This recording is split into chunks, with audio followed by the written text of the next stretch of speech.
It's that time again. Survivor Season 47 has officially kicked off, and this was a jam-packed, loaded premiere that I actually thoroughly enjoyed. I think there is a lot of promise in this premiere. So first off, let's start with, so we get our three teams. We've got, I might be saying these wrong, but we've got Gata, Lavo, and Tuku. Yellow, red, and blue. You'll see on the show kind of those exemplified. And I always love how they start the season because you never really know how it's going to start. And I think what I loved about it is this season proved to be different. So typically it's like in the new era, we've seen that they arrive on the beach and immediately they're kind of like off to the races. But this time, Jeff kind of threw them for a loop.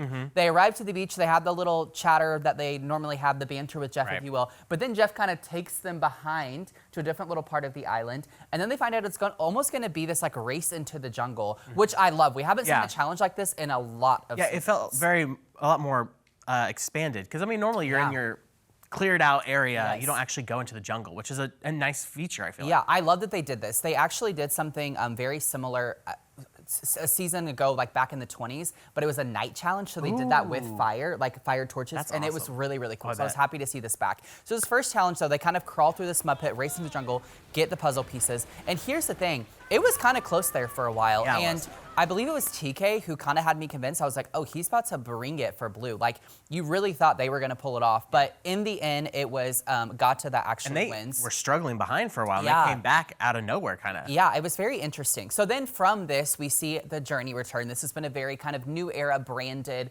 idea, if you will. So someone from red and someone from blue have to go. Yeah. So I liked this one, though. It felt different than normal. Yeah, and I'm happy that we've kind of moved away from that idea of like you take the journey, you have to climb up the mountain, then you make some big decision. Yeah. I like that we're seeing that kind of change because I don't dislike the journey twist, but I did dislike for so many seasons it was just the same thing over and over again. So we see Asia and we see TK go.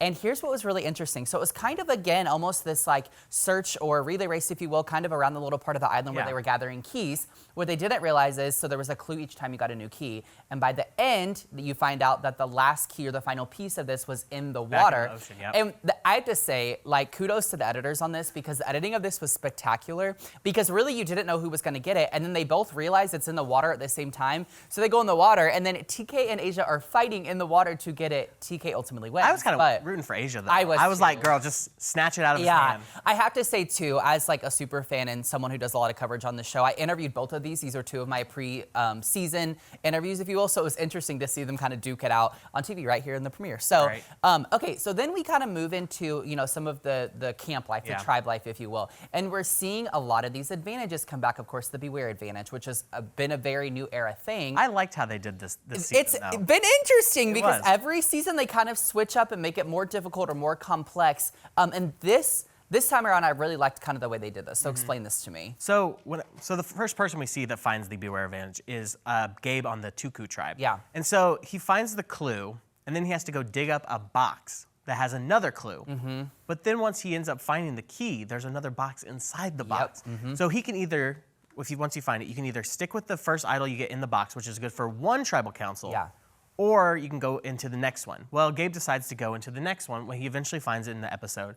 And the new one is good for 3 days, or there's another box in there that you can try to do, and it's good till Final 5. Final 5, which is a huge advantage. What's crazy about this, though, was his gameplay, right? Because this is the one where he, like, TK kind of knew, and TK said in his, like, confessional that he knew that Gabe had found it, but Gabe kind of lied. But then Gabe, I really love this kind of duo, and I hope we see this play out. We've got Gabe, and then I'm blanking on her name right now. Sue, yes. So it's a dynamic duo in the way that Gabe is probably 20 or 30, and then you've got Sue who's, like, 60. And they're this really interesting duo. So he lies to TK, but tells Sue. That was interesting gameplay, in my opinion. Well, and also I thought it was funny when he dropped the box down the cliff side. And oh my gosh. Everybody at camp heard it. So funny. They're all like, is he okay? What's going on? So I really liked that part. So I don't know. That was good. Okay, so then we also have someone else who finds the Beware advantage, or is attempting to, which is Rome. And Rome is, let me just say, the hot mess express, okay? He's not very subtle in what he does. No, he's not subtle at all, and he's probably in danger. But the funniest part was there was a part in the clue when looking for this that leads you to the well, and there was this hilarious image of him literally face down in the well with his legs out.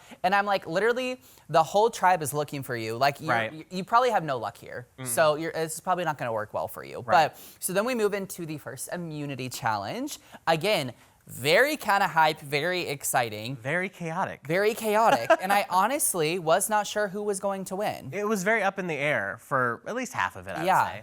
But so I mean, they start out in the ocean on these platforms, and they have to jump in, swim to a boat. And then, first of all, I feel like it'd be so hard for 6 people to crawl into a boat. Yeah, no, I agree. And then they have to row back to the beach and collect 6 gigantic chests on the way. And I think only 2 or all 3 of them capsized their boat at least one point throughout it. It was, again, really well edited. Right. And even Jeff is like, what a chaotic start to the challenge. And once they get to the shore, they have to pull their boat through the sand, through a net tunnel to get to this puzzle they have to assemble. Now, once they get to the shore, Lavo, the red team's there first. And based on the editing, they seem like they got the puzzle like that. Yeah. When the other 2 teams were finally getting... They kind of killed it. Yeah. Yeah. And honestly, I will say, I think Asia led them to victory. Like, she was kind of the star of the premiere. She's a good player, So, okay, but here's where it gets crazy. So you've got the yellow tribe. What's their name again? Gata. Gata. And, oh my gosh, you've got Andy. Yeah. Again, he's like Hot Mess Express, like heightened though. It's so bad. So he kind of passes out at some point, and Jeff's like, are you okay? Are you not okay? He's not okay. So then the challenge ends. Also, his tribe loses, by the way. And so Jeff asks him how he's feeling, and he's like, you know, it just got to me. But then he, out of nowhere, is like, but also when I got here, I was planning on kind of sabotaging John, who's been my biggest ally, because he needed to go home. And I'm like, first of all, what Survivor 101, don't out who you're going to try and get rid of. That makes no sense. And it came out of nowhere, and then he was kind of paranoid, like, I know everybody's going to vote against me tonight. And it's like, dude, where are you getting all this information from? Yeah, and I honestly don't think he would have gone like home or even been considered if this. So it was really odd. And so then they go back to camp, and they're kind of going back and forth. It seems like it's this idea is it going to be John? Is it going to be Andy? Andy and John are weirdly kind of pairing up to maybe get Anika out. Like there's a lot of weird stuff happening, but then we end up at tribal council, and again, you're kind of led to believe that you're not really sure what's going to happen, and Andy's called out for a lot of stuff, and you see the tribe doesn't have a lot of trust in him, but ultimately they end up voting out John. Which I was like... Which was an interesting choice. I don't know. Their logic was... Strength. That Andy has more strength to him, which I was like, but he passed out in the middle of the challenge. He did pass out, but I do think that that's something that's always considered very, very early on in this game, whether you like that or not. And so I think that is a tough thing. And I also think people struggled to connect with John. He was a little bit older. He was kind of more, like not odd, but definitely the outcast of the group besides Andy and his antics. So I don't know. All that to say, we're rhyming at this point, but all that to say that this premiere was so good, and I'm so excited to see where this goes. So Survivor, brand new episode Wednesday on CBS. Tune in.